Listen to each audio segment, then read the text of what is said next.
I want to go over styling with bubbles for your headings or your text. And what I'm going to show you, you can stick in a heading or a text editor widget. You can see the examples on screen and we're going to go through them one by one.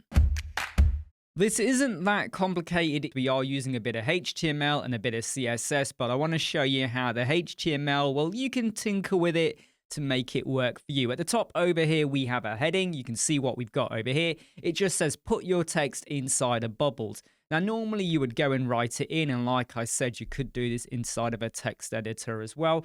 But I've got an added in the syntax for bold, or you could put strong in as well. You know, your angled brackets B, and then you put your text in, and then you close off your angled bracket over there. For anyone who's not familiar, I've made it a little bit bigger on screen for you. So if you want to mix things up a little bit, you can do, because sometimes some people feel like they end up using text editor because they can do italics and bolds, and they kind of go, well, with the heading, I haven't got there and I don't want to make every word be bold. You can do. Go and stick your syntax in. By the way, I'm Imran from Web Squadron.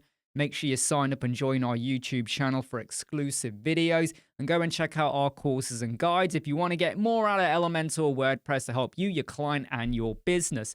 So this is your very basic heading at the top. Now down here we have a copy of that, but this time we've gone and added in a background color. Now there's two ways you could do this. First way is that you could go over to your advanced tab, go to background, and you could go and add in a background color. The second way you could do it is you could go again to the advanced tab, but this time we're going to drop in some custom CSS like this. And all I've got is a selector, background color, E8, inline block, and we've added in a bit of padding. What I've done is just given it a background color. So you could use the built-in styling you get in with Elementor, or you could add it in with CSS. Now, the first two things I've shown you should not be rocket science. You should be pretty familiar with how to do this. Now, the third one over here, can you see that we've only added the background color to text inside of?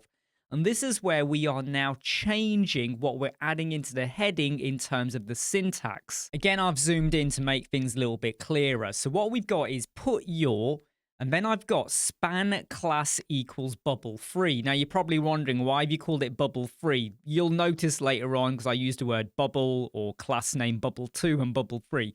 This one is bubble free. That's my class. So span class bubble free. And then I've got bold text. So my text, the word is in bold inside of, and then I close off the span. So that entire bit there is now going to be spanned or classed as bubble free. I don't want to make this sound too complicated for anyone who's not familiar with using this, but just accept that the words text and inside of now are part of a class called bubble free. And then it closes off with bubbles, and that sits outside of this spanning class of bubble free. Now, if we go to the advanced tab and we scroll down, you will now see that I'm kind of using the same code I was above, but this time it's just going for bubble 3 instead of selector. So by me adding in a class, I can now color the text. I mean, I could add in a different font color. So I've got 22222 over here. I can change the background color as well. So this is where we've gone from your basic heading and we made some of it bold. Here we had a background color covering all of them. Or we could have just assigned a background color and a font color and whatever padding we wanted to particular words. Now, the fourth example over here is where we're taking things up a notch. Here, rather than just making some of the words be the class of bubble 3, I've now made all of them fit within that. So this time my class name is bubble, not bubble 3, bubble 2, it's just bubble. And then I've gone and said span. So this, I mean, look, there's many ways you could write this. And I know there's going to be people in the comments who go, but I would have done it a different way. I don't think there is any right or wrong answer. Just got to understand how the syntax works and what you want to present on the screen. So I've said everything within this heading, div class, is bubble. I've got the word put and I've spanned it. Then I've done a separate span for your again.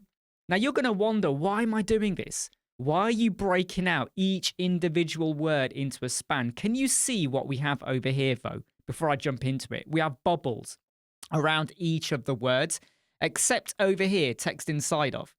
Because I want to drum home that you can make every word an individual bubble, but you could even make a sequence of words fit into one bubble as well. So they don't have to be separate bubbles. Because imagine you've got like a contact page or a post title, and you just want to make it visually more stimulating. If your title is really, really long, do you want to have a bubble for every single word? Maybe you want to only have bubbles on particular key words that you really want to get out there to make an impact. So this could work for you. Okay, so every single word over here is within its own span until you get to this particular span here, which is now text inside of, which fits inside of one span. But again, I've made the word text be a bold. You could have put strong as well. Some people have a preference. I just like to go with bold. And then we got span again over here for bubbles, which is its own word, but I've also made that be a bold. Now, when we go to the advanced tab and we go to custom CSS, again, I've got dot bubble. This time, though, I have put the word span. Sometimes you will find that if you don't do that, this will happen. And everything just gets grouped into one. So make sure you pop the word span in. And now this is where the margin kicks in.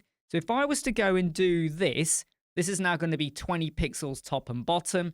If I did this, it's 20 pixels left and right. If I was to get rid of that, all your bubbles would be up against one another. So you're adding in a little bit of spacing, and this is where the padding can make a difference as well. So, you know, you can fine tune this, but here's where it gets even more interesting. So down here, we now have a completely different color and font color for the bubbles word. So let's just go and have a look at what we've got here.